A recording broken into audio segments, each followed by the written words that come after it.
Welcome to another edition of the GreenBaje podcast. As always, that is AJ. He is the Green. I am Ken. I am the Beige.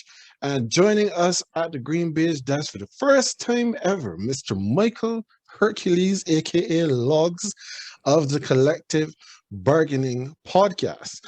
So, as Logz is AJ's guy, more so than my guy, he's known him for much longer than I have. I'm going to allow AJ to introduce our guest this week. I mean, how well do we really know someone, right? I mean, but I mean, yeah, you know what? In all seriousness, most of our guests have been from the beige side of the GreenBaje. Tonight, we actually have someone from the green side, my brother from another. I've spent countless hours in this man's house wrecking FIFA when he was sleeping. We go way back like chiropractic. Yeah, so this is my true. guy. This is all true. Yeah. we go back. So this is one of the nearest and dearest friends to me, and he just started his pod, and you know I really like what he and Hartway are doing. It's some good stuff. The collective bargaining pod, and we'll touch on that a bit later. But Logz, welcome. I know also you're an NFL aficionado. So we're pleased to have you here, my brother. Definitely. It's a pleasure. It's a pleasure to be here, guys. I appreciate the invite. It's very rare that I get invited to another podcast, and I'm happy to be here. Hey, we're all in this fraternity now, bro. We're all in this fraternity. I love it. I love it. Yeah, we are all family, and what better way to help you get your podcast out there and then to bring you on with our folks and allow you to get some more exposure as well. At Logz, you have your collective bargaining podcast, which you guys specialize in the NBA. So we are going to now have some NBA conversation. We are going to follow your lead. So what's going on in the NBA, Logz? Man, a lot is going on in the NBA. A lot has been going on. I want to get some opinions from you guys, just based off what you've seen and what you think. What do you think? What is your outlook, or what do you think about when you see the presently constructed Los Angeles Lakers team? Well, Ken, you might have more to say, so let me go first. It feels to me like if Ron Isley and whoever was I can't remember his name, like the lead singer from the Temptations and somebody else, all Mick Jagger and all of them just got together as a band in their 80s. Like, we just well beyond their prime, and it just felt like, you know what, we were really good back in the day, so let's just come together and form a band now. And what they produce is terrible. That's how I felt seeing the roster at the beginning of the season, and that's how I feel now. I'm not going to tell you I sat and watched every single Lakers game, but I know from what I saw, I'm not convinced in any way, shape, or form that this is a championship team. Well, that's true. I probably don't even need to see. I've seen some stats as well. I've even seen a little bit of highlights, but this team is supposed to be going for broke, right? This is an all-in franchise. Lakers usually are, and it definitely with the names that they've added, that's what they're supposed to be, and it does not in any way, shape, or form feel like that. It feels like desperation, trying to cling on to something that has been lost from all of these guys.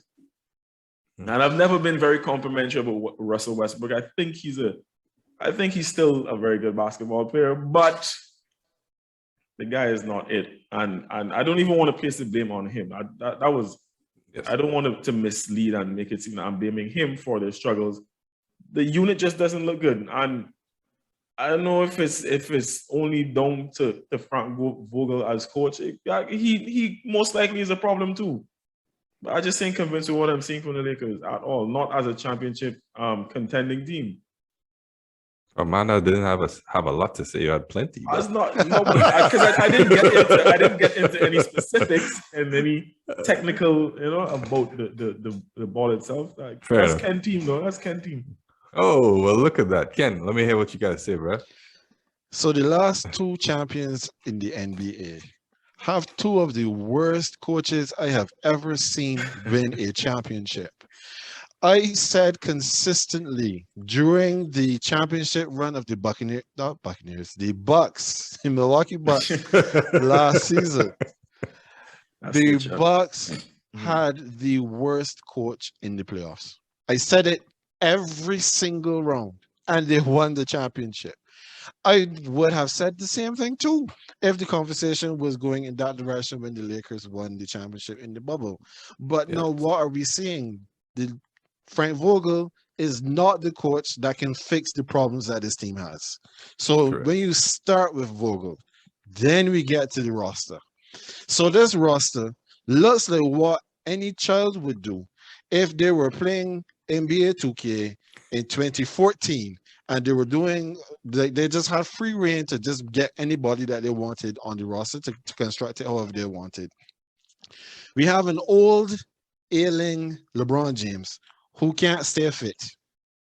Number one. Okay. We have Anthony Glassman, according to Charles Barkley, street clothes Davis, that could never stay fit. You then bring in Russell Westbrook, who I have affectionately called for his entire career headless, because that is how he plays. He Headless runs chicken. into blind alleys and then he's looking for somebody to bail him out. And a lot of the turnovers are based on his poor play. It is not necessary to say that his scheme or somebody was just in the wrong spot.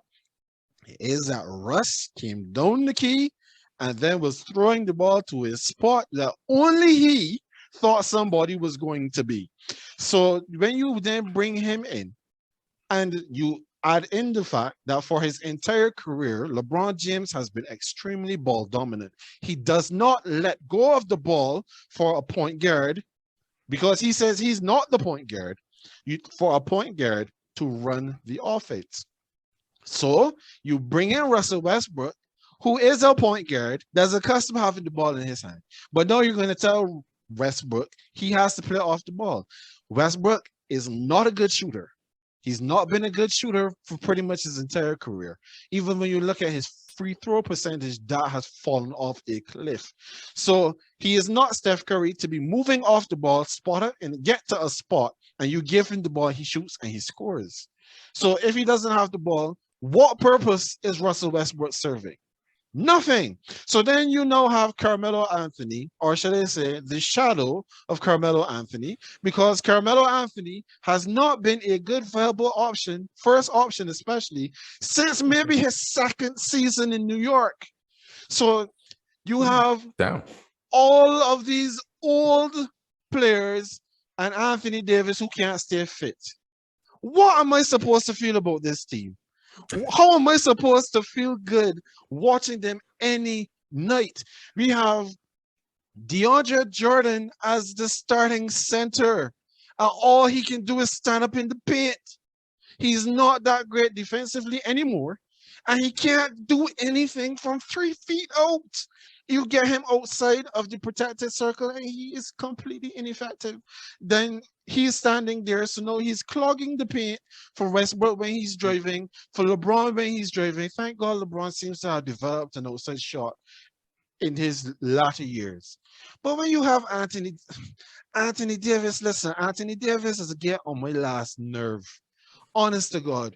Because you cannot be 7 feet tall and tell me that you are going to say that you want to become a 3, but we don't even talk about Kevin Durant as anything other than a 3 because of his stature, and he has the shot from outside. Anthony Davis is shooting 19% from 3. He's shooting 19% from 3, and the minute that you put a body on him, he shrinks. He shrinks. And the fact that he's like a wet soda Bix does not help. The minute that you hit him, he is done for 3 or 4 weeks. I said a wet soda Bix. Logz, honestly, right? You see why I told you let me go first? That's the yes, guy's I team. see why. I see why. Yeah, I know he would have had a more impassioned soliloquy than I did. So I just gave a little broad introduction to get him. I know how. Yeah. It's hilarious. At his retirement, the great rest in peace, Kobe Bryant was my favorite player in the NBA. When he retired, that title moved over to Stephen Curry, in the Golden State Warriors. I just like Shaq, I pay much more attention to what's happening with the Warriors than what's happening with the Lakers. Because every time I see what's happening with the Lakers, it just gets my blood hot. Fair. That's fair. So the problem here's what I think the problem with Lakers is, and it started off how you started off. Frank Vogel, he's a head coach. I don't think he's the best head coach for that type of talent that he has available.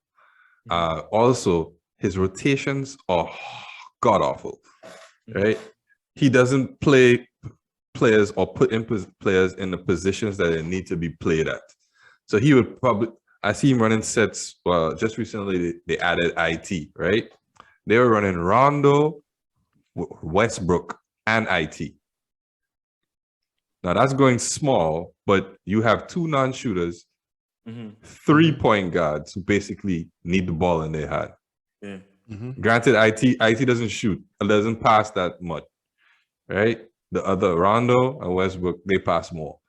So yeah, but you still have three small guards, all of which are ball dominant on the court at the same time, right? Which doesn't make any sense to me. Then you have, so I could go for Frank Vogel. I hate his rotations. Like his rotations are god awful. I think that's one of the reasons why they were losing so early in the season.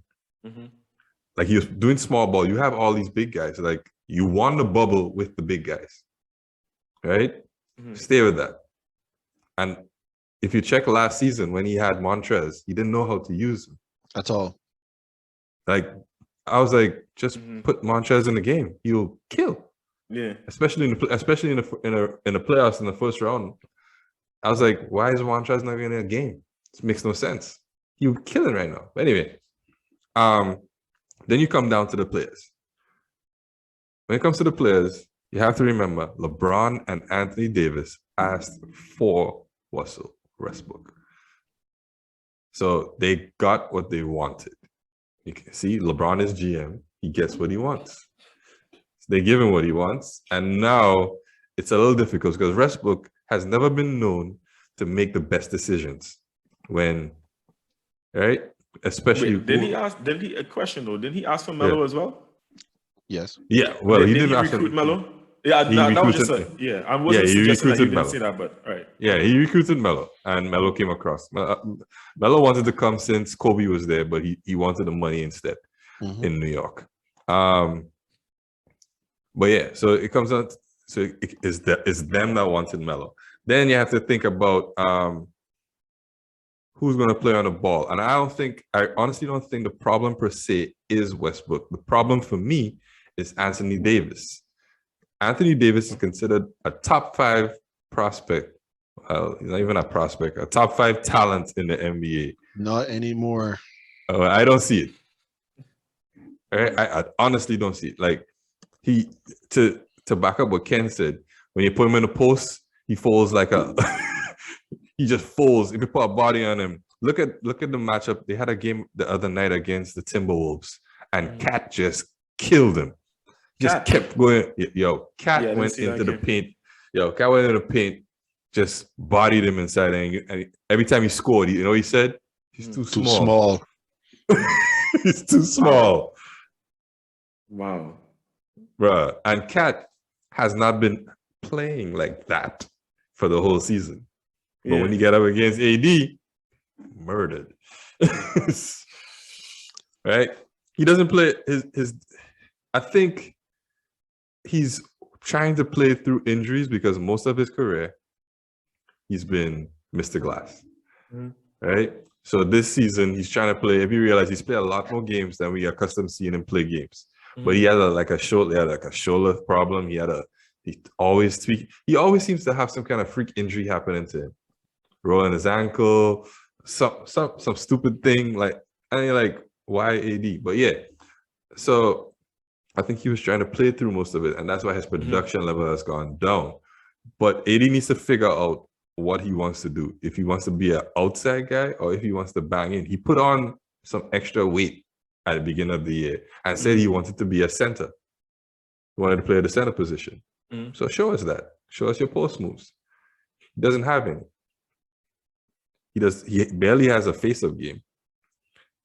So what is he going to do? Pick and roll? They barely run that play anyway for him. He can't pick and pop because he's shooting at 90% from three, like Ken was saying. The worst, one of the worst 3-point shooters in the league. So I think they have a lot more to figure out. And I honestly don't think Westbrook is a problem, but he will be the scapegoat. Yes, I agree with that 100%. Because we know that Westbrook, he has his challenges. He's not a perfect player. And yes, I have been very critical of Russell Westbrook pretty much the entirety of his career. But he just came and the team is struggling. And they're not going to look and see that the rest of the team is also struggling. They're going to say it is Westbrook's fault. And I would have to then come to his defense, even though I just, flayed him, that it is not his fault, because first the coach has to be able to put the players in a position to succeed, and the coach is not good enough to do that. And then, this is LeBron's team, and LeBron was injured for a good few games. So LeBron coming back, we now have to figure out how all of that is going to gel. As you said, Logz, AD said he wanted to be a 5. No, he's saying he wants to be a 3. And the only reason he's saying he wants to be a 3 is because the 3s don't have to do all of that banging. They do it, get down in the post and do all of that dirty work like how a center or even a power forward has to do. And it's so infuriating that for the entire time that he has been in the Lakers, all of the Lakers' best sets in terms of units on the floor work best with him at the 5. Yes. And LeBron playing at the 4, where you have That's 3 correct. shooters to accompany them on the floor. No, this Joker wants to pull himself completely out and play the 3. So now we have DeAndre Jordan, who can't shoot, as the 5. Yeah, well, he's a shadow of himself. There you go. So now is Russell Westbrook, who will give you the odd 3 and celebrate like if he's been hitting 3s all night. Let's not put so much on him, because from corner 3s he's been shooting at 51 to, I think it's 51%, and corner 3s. So I'll give him that. He needs to do like PJ Tucker and just go stand in the corner and just wait. See, that's why I wanted to make it clear initially that I wasn't trying to make Russ the scapegoat. However, I never liked the fit. And Ken already kind of alluded to that. It was just more so about the fact that Russ is not going to come in and hit and drain shots. He's not hitting shots from outside on a consistent basis. But like you said, not what they wanted. And I get that. But so then the other side of that is if he's not that effective off the ball and his game is predicated on being on the ball, then what happens to the other guys? It's particularly LeBron, who needs to have the ball in his, or who need to have the ball in their hands, and LeBron, specifically LeBron, who needs to have the ball in his hand, because that's all his game was recently predicated on. But as you said, LeBron is who wanted him. So I don't know. I just didn't like the fit. I think Russ is. I've used the term headless as well. His decision making, his basketball questionable. Is what I've always questioned, and I left found wanting. Yeah, I just didn't see how that fit was going to work. But he's not a scapegoat. I don't want to see that. The thing about Russ, if you remember the time when he was on the Houston Rockets, when he got traded there to play with Harden, and they were having a horrible time playing together, right? And that was in the first season, in the first half of the season, right? In the second half of the season, you realize he switched his game completely. He went and played more into the post, and he was scoring more points. But at the same time, it seemed to take Harden off of his game. But it can't really say for sure, because you're not sure if that's what Harden wanted. Because if you look at Harden now, he's not the same player he was when he was on Houston, right? So it could have been that Harden just wanted to stop doing all of those things, and he was glad that Russ was there, so that's why it dipped his production. But you could also say that because Russ was producing so well, Harden didn't have to play as hard. Pun intended.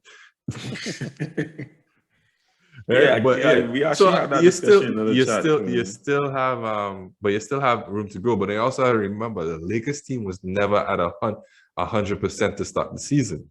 So that's why you still. Well, it That's why can't be I with think- all them geriatrics. It can't There be. Yeah, but Iko, don't forget, Ariza was injured. A lot of guys were injured. So that's why here we are calling more old names. yes. Yeah, And but shadows no. of themselves.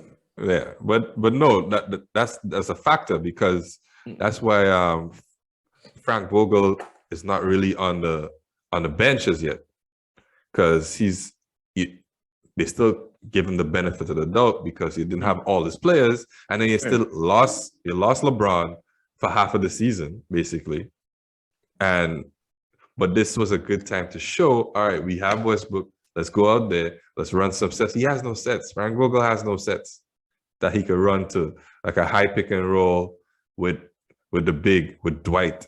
Do a high pick and roll with Dwight. Dwight is one of the best pick and roll guys ever in the league. Mm-hmm. You have Dwight, utilize him, but he doesn't utilize the player. So it just comes back down to like it's a whole bunch of stuff not working, basically. Yes. A series of unfortunate events. Lickety split, right? That's what it is. So that's what's happening with the Lakers, and I think they're going to start going into panic mode soon because it's almost February, and February is a trade deadline. Do I think they're going to trade Westbrook? I can't tell you yet because I think it's too early. Do I think they need to make a trade? Yes, not necessarily to trade Westbrook, but I think they should have made a trade. The trade I thought they should have taken was to get DeMar, but they didn't do that. For sure. Anything to help them out with at least a little bit more playmaking and shooting will have. Yeah, that's what you need to have around LeBron. LeBron needs playmakers, not necessarily shooters, because it's easy to guard shooters. So you know he's at the 3-point line. He's not going anywhere. He's going to stay at the 3-point line and shoot a three. Whereas a playmaker. So someone, I wouldn't say it's like KD, but let's use KD as an instance. You know, he can shoot the three, but you know, he can also put the ball on the floor. So it's not like it's like, all right, well, he's just in the corner. All he's going to do is shoot the three. So the best example of it is Danny Green. So you know he's a 3-point shooter. If he puts the ball on the floor, you know what you're going to get is garbage. He's exactly who came to mind. As you were saying that, he's exactly who came to mind. I don't know if you all know how I feel about that guy right now, but Danny, anyway. Yeah, so Danny Granger is like a perfect example of like a spot-up shooter instead of a playmaker, right? So KCP has gotten better. At least he could put the ball on the floor. But with Danny, if you put just like a shooter out there, it's just if he puts the ball on the floor, he's not going to go anyways. He's going to fake the ball, take 2 dribbles, pick it up. But if you get a playmaker, you know, KD can make the shot. So all right, cool. But then he knocks also the ball on the floor, and then he can get somebody open in the other corner, or you could get LeBron cutting through the middle. That's why they miss Caruso like that, because Caruso is a kind of hustle guy. He's not really a shooter. He can make some shots, but he'll find guys open. He's more of a playmaker than a shooter, and he's a hustle guy. I never understood why they let him go. Didn't make any sense. I guess it was all money though. So but it's a lot of factors that went into them not to the team that they have now and the situation that they're in right now. And with 80 out for the next, what is it, at least 4 weeks? At least 4 weeks. You're right. The team is going to be completely different than when he comes back. So if they're going to run right now, like, do you bring back AD and play him at what? They're going to run with Dwight at the 5. Right? Do you bring back in AD at the 5? I run him the same way because he has more. His skill set is better than Dwight, but Dwight was playing his role perfectly. So what do you do? So yeah, so that's why they have a lot of things to figure out. Yeah, crazy.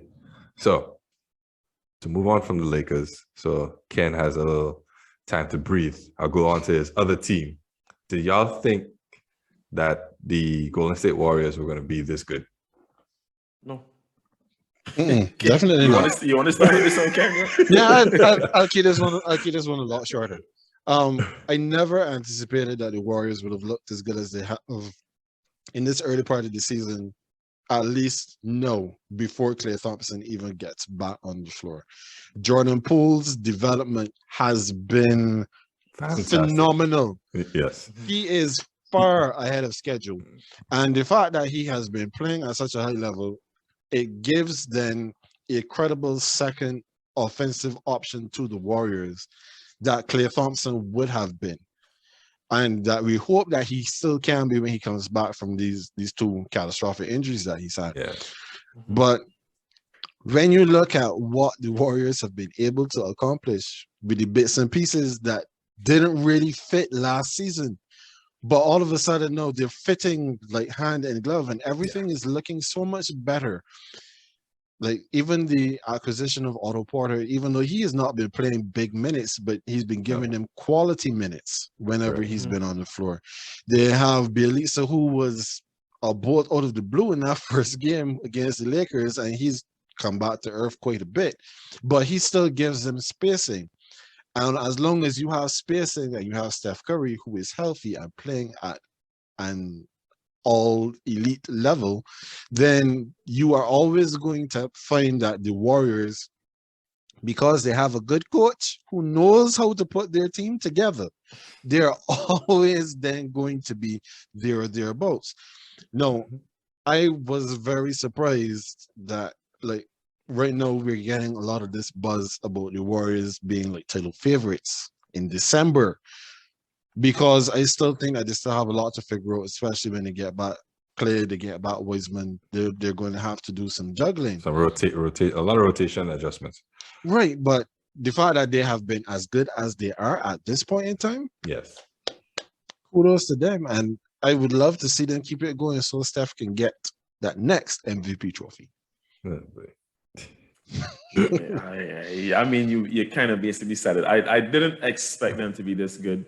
And specifically to kind of piggyback off of one of your later points, especially for me, because Clay was still out and James Wiseman, because I rate that guy really highly for what he had offered to the team, right? I was not saying that the team was doing like exceptionally well with him, but I still think that he was a credible enough, at least number 2 when Clay was out. But so with the both of them out, and that kind of hurt because I really wanted him back in my fantasy team, you know.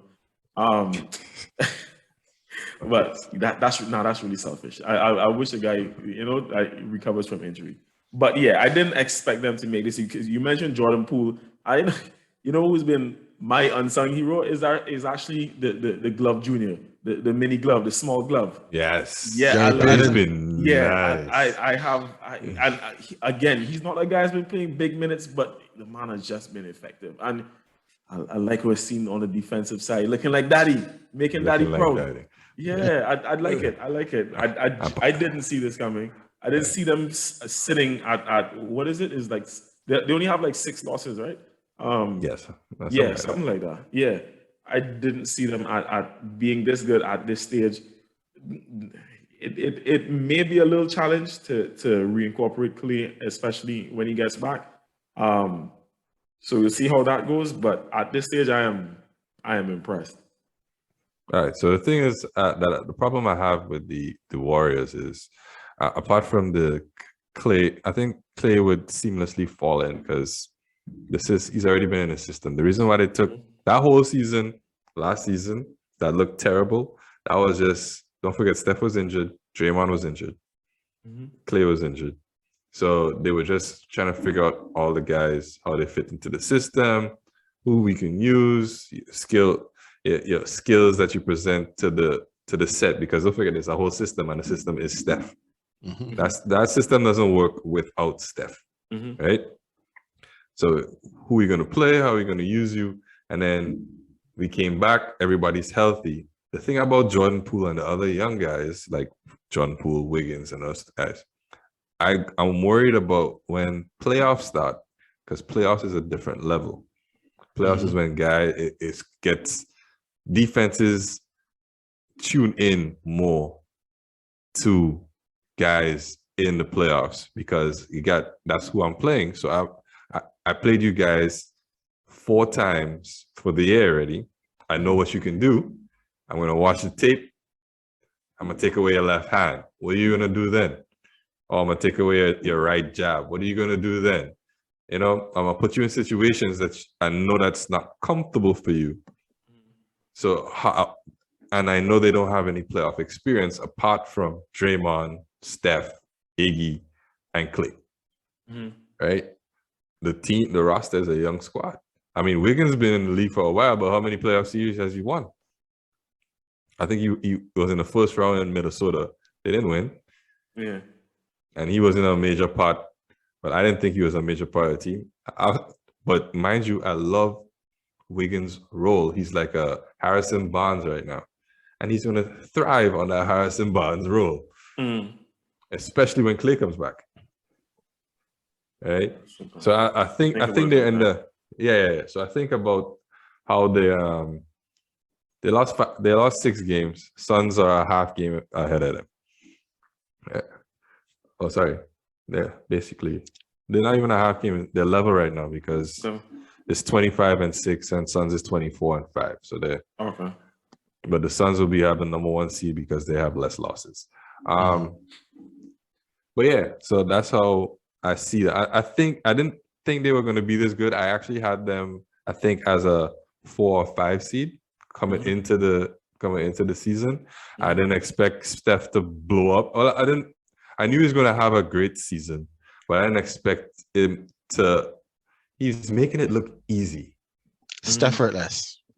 Yeah, exactly. He's making it look that one. Effortless. That's the TNT. The TNT guys. They say he's making it effortless. That's not me. That's them. Yes, yeah, the Stepheless, right? So he's making it look Stepheless, and I didn't see that coming because I thought defenses would be more tuned into him and try to shut him down, and they haven't really done that. The only team I've seen really shut him down was the Suns in that first meeting. I think he was a little nervous, and then the times that he was shut down was because he was thinking too much about breaking the 3-point record, so he shut himself down. Right, but now that he's over that and he thinks he's the greatest 3-point shooter ever, I think Steph. People don't realize Steph is averaging 5 threes a game. Okay, 5. That's 5 made threes a game. Steph is on pace to be the first player to reach 4,000 threes by in 3 years. 3 years, right? 4,000 threes. The record he just beat was 2,600. Okay, Steph is making 5 threes a year. And a quick fun fact: James Harden is going to pass Reggie Miller before the end of the year on the 3-point list. If you did, yes, I have no idea where he is on the list. James Harden is number 4 on the list. I should say how much behind, Yeah, he's going to pass Reggie before the end of the season. It does if he starts making some shots because Harden has been struggling. Like, I think really, that injury, really badly. The injury from last season, it's a mixture of the injury from last season plus the change in the rules, because I don't see that same explosiveness that he's had, right? But I can still see him trying to do the similar moves, but it's like a step slower. Like you see him dribbling, and then somebody will pick, like they just pick him, and I'll be like, "What are you doing?" And then you realize he's not moving as fluid or as quickly as he used to before. So I still think that injury is still hampering him. So yeah, but he's gonna pass Reggie before the end of the year based on projection. I think he's making like 1 or 2 threes a game or something like that right now. 2.3 or something like that. But yeah, it's going to be interesting. I want to get y'all take on who you think is just going to be in the finals. The way too early takes, huh? Yeah, it's the best time. It's based on now. After you just basically shot down our Warriors suggestion. I didn't shoot it down. I don't I really don't. You see, I take your point about that. In the West, like I genuinely feel like the Suns have a chance to get back there. Okay. I genuinely feel so, and especially because you mentioned the fact that that a lot of those guys on the Warriors team don't have that playoff experience, right? And looking at the West, I don't know how many of the other teams I trust to go that far, and I don't trust the Clippers as yet. Let me say that. I see nothing from the Clippers that makes me trust them. The fact that the Suns were in the finals last year, to me, gives them not just a psychological edge, but in addition to that, how they've started off this season as well. They're really showing that they're not a fluke. So if they carry this momentum into and this is obviously like all factors remaining constant. I'm not accounting for major injuries or anything like that. But if they carry this momentum into the postseason, into the playoffs, and like I said, they were there last year. Like they won the West last year. So it's not like they just came out of nowhere this season. I can't put it past them, and that's only because, as you mentioned with the Warriors, there are more guys on that team who don't have the experience. Just looking through this, and you realize I'm not mentioning the Lakers because I'm not going to. I'll let one of you all do that if need be. But just looking at the remaining, like I don't see it. I don't trust the Jazz enough. I don't trust the Grizzlies enough. The Nuggets, those teams who always like consistently good, but then could never just go get over the edge when it comes to like winning the West. I don't see it. So I'm actually going to give the edge to the Suns. Oh, I'm sorry. I realized I didn't even get to the East. I'm just trying to will it. I want to see the Nets in the finals. You know, I want my guy KD to win again. That's what I want to see. I wouldn't be surprised if it's the Bucks again. But I find it hard to believe that we'll see a rematch of last year's finals. All right, so I still believe in the Warriors. I believe that the Warriors can get there. And as you said, when it is playoff time, experience does count for something. But the fact still remains that the Warriors have 4 very experienced pieces in Steph, Klay Thompson, Draymond Green, and Andre Iguodala. Those 4 pieces can inspire the others to do what is necessary to get to the finals. Because Iggy doesn't have to play big minutes, but when he comes on, he's good and he helps Draymond marshal them defensively. Mm-hmm. And they are always going to have shooting on the floor. And as long as you have the spacing and the shooting and Steph moving off the ball, and as Steph has put on some muscle as well, he's gone heavier, so he can absorb some of these lashes that are coming in the playoffs, because when it gets to playoff time, the refs let them beat him up. And if they called it consistently, then you would not see some of the struggles that he's shown in previous years, especially the early years of the Warriors playoff runs that he has had in the playoffs. But he's still been very effective. I don't subscribe to this notion that Steph wilts under the bright lights. That's ridiculous. That's preposterous.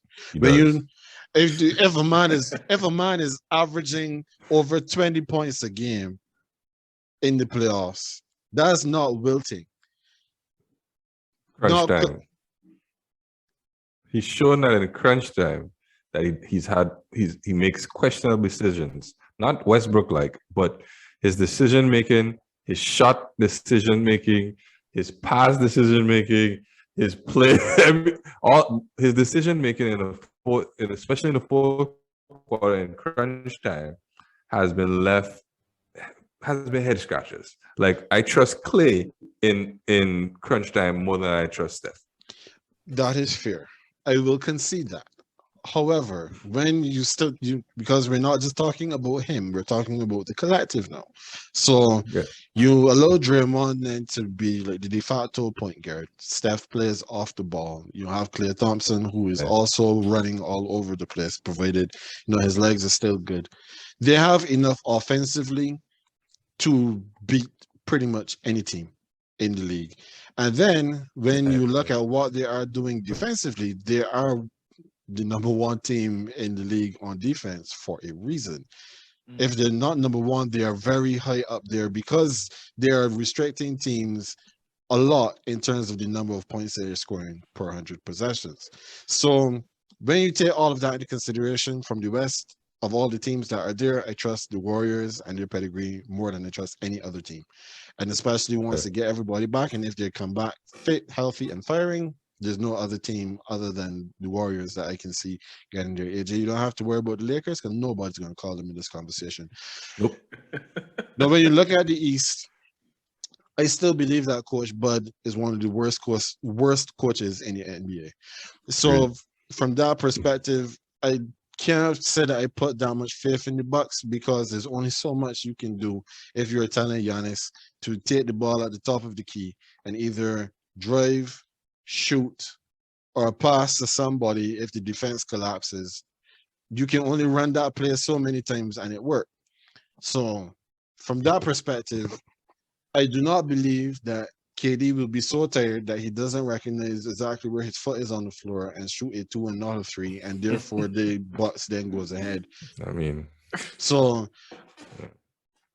the Nets themselves, they have a lot of problems right now working out their rotations and everything. I also don't believe in Steve Nash as a coach, but he has Kevin Durant on his team who is playing at the MVP level.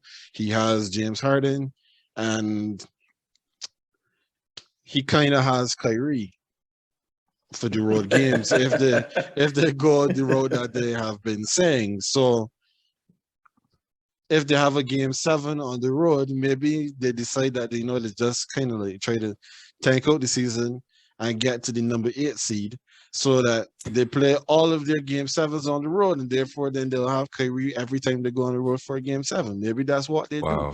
But I believe that as currently constructed, because we just passed the deadline for the teams, the players who were the free agents and those who were traded, that they can now be traded again. Yes. So now we are expecting moves to be made. The Nets have proven to be buyers more than sellers. They are going to try to find some other players to try to build out that roster. I give them the edge. I don't believe in Philadelphia.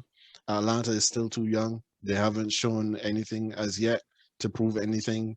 Charlotte definitely can't get there. So when you look at the top, the upper echelon of the East is between the Bucks and between the Nets, and I give it to the Nets. Yeah. Okay, so my last question would be, well, before I go my last question, you made a point about Steve Nash not being a great coach. I agree with that. Also, I don't think Steve Kerr was a great coach when he started either, but he surrounded himself with great coaches that helped. Yes. And Steve Nash also started doing the same. I think it took a major hit when he lost D'Antoni, right? I think that piece was a major piece, and most people recognize that how important D'Antoni is as a coach. Like he's gifted as an offensive coach. So I think that's one of the reasons why the offense looked a little different than it did last year.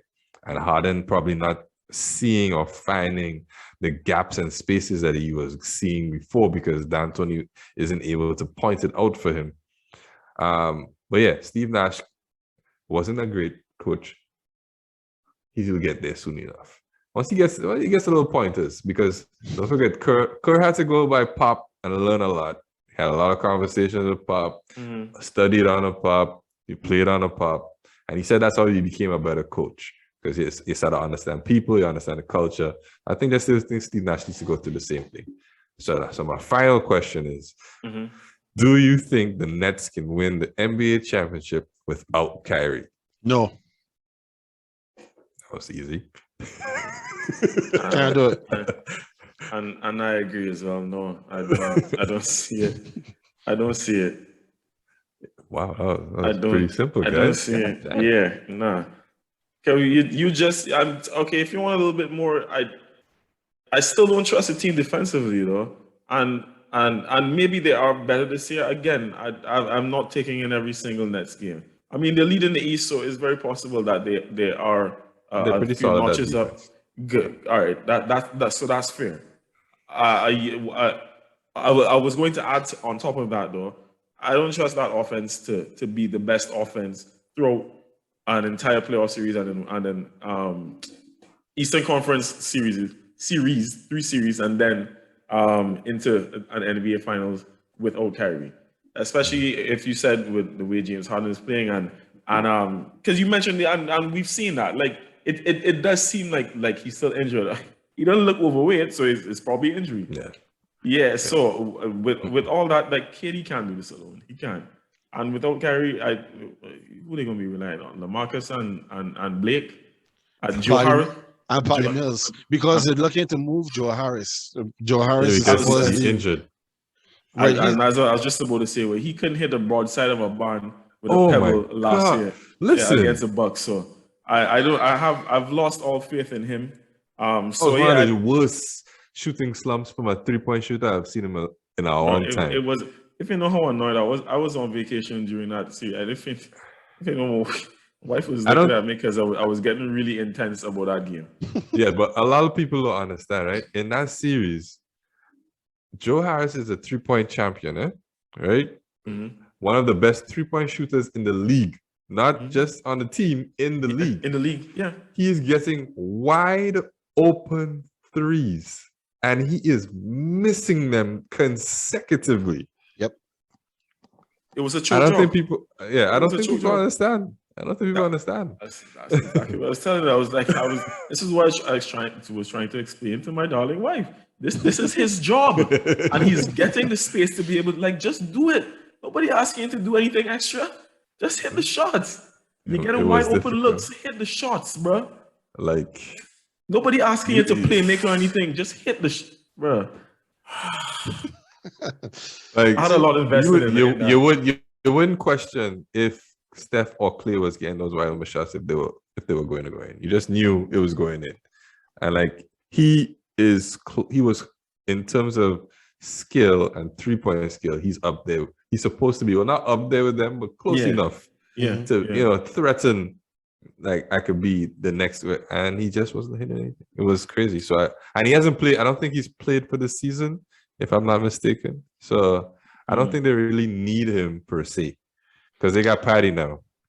Yeah, but not having Kyrie is going to be a hurdle too far to travel, because KD is one thing to beat. I don't remember who they beat recently when it was. I think it was the Toronto Raptors when it was just KD, Patty Mills, and a bunch of guys that we had never heard of. But and he played the most minutes he's played since OKC. Okay, so when you take the entire game, that was a game. Yeah. So you take what happened in that game. Okay, Blake Griffin isn't giving you them that kind of numbers. LaMarcus Aldridge isn't giving you those kind of numbers. You gotta hope that his heart don't start acting up again, and then he ends up being out again. So those two are the other two that you're going to be banking on. And how does that go up against Chris Middleton, Giannis, and Drew Holiday in the Bucks? How does that beat Joel Embiid and Seth Curry with the Philadelphia 76ers, who are getting great production out of guys like Matisse Thybulle and Tyrese Maxey? How do the two of them alone beat Trae Young and John Collins and the rest of those shooters that they got in Atlanta? How do they go up against better constructed teams who have better players, maybe not necessarily from options 1 through 5, but from options 3 to 5 or 3 to the end of the bench versus what the Nets have? And when we get to playoffs, the rotations shrink. So now they're playing like 10, maybe 11 deep. But when we get to playoffs, 8 deep, 7, 8 deep. Right, but playoffs are 7 to 8. Whereas now they're gonna use more of the bench to try to keep guys staggered and keep the load off of them. So not having Kyrie and having KD's first option, Kyrie's second option, James Harden is third option, and whatever else you can get from the rest, versus is KD first option, James Harden, who's struggling, second option, Patty Mills is your third option, Pretty much. or is it LaMarcus Aldridge is your third option? So they don't have enough as currently constructed without Kyrie Irving to conceptually win the finals. They can't even get to the finals, in my opinion, let alone winning. Oh, okay. Fair enough. Fair enough. Agreed. I mean, Agree. yeah, fair enough. I mean, I could go on all night, you know. I could go all night. Yeah, should have never gotten you started. Yeah, no, for real. It should have never got me started with this. But yeah. So I could go all night. I have so many questions, theories, all kind of different stuff. But you know, I don't want to take up the 5 hours that we already have here. Well, yeah, chances are what we'll have to do, we have to probably split this in two, because I think we've had 2 shows here tonight. We essentially have. Yeah, but Logz, of course, we do want A to collective GreenBaje. Yeah, it is true. We want to thank you for coming on. It was great. Man. I just quickly Yeah. mentioned the matches for week 16. I just made a quick list of that. I have Broncos, Raiders, Steelers, Chiefs, the Christmas games, Browns, Packers, and Colts, Cardinals. We have Bills and Patriots, Ravens, Bengals, 49ers, Titans, and Browns, Packers. We have lots of great games on this week. So for those who are with us still at the end of the show, those are the NFL games you can look out for. Of course, Christmas is on Saturday, and the NBA, they give us 5 games on Christmas as well. So chances are it's gonna be a filled Saturday. Exactly. Most butts aren't moving out of chairs this Saturday. So Logz, tell the folks where they can find the Collective Bargaining Podcast, how they can meet up, link up with you, and what you got going on. You can find us on Facebook, Twitter, Instagram, all the Collective Pod. The Collective Pod is spelled, well, not like collective, but you know, it's spelled a little differently. It's spelled COLLEKTIVE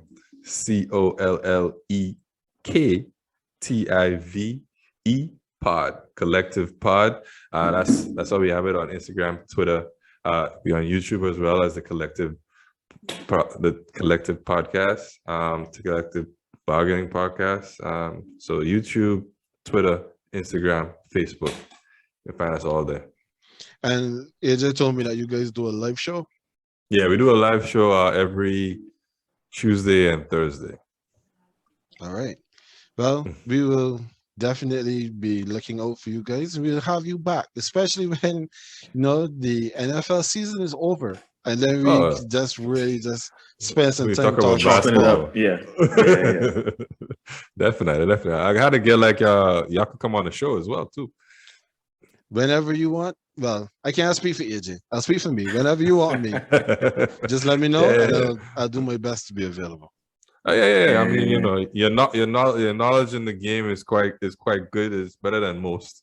So I mean, I think you can have a good discussion depending on the topics that we have. That's not a problem. All right. So, folks, this is where we're going to end it for this week. This was the second half of the GreenBaje podcast. As always, that is AJ. He is the Green. I am Ken. I am the Baje. That was Logz from the Collective Bargaining Podcast, and we will see you next time.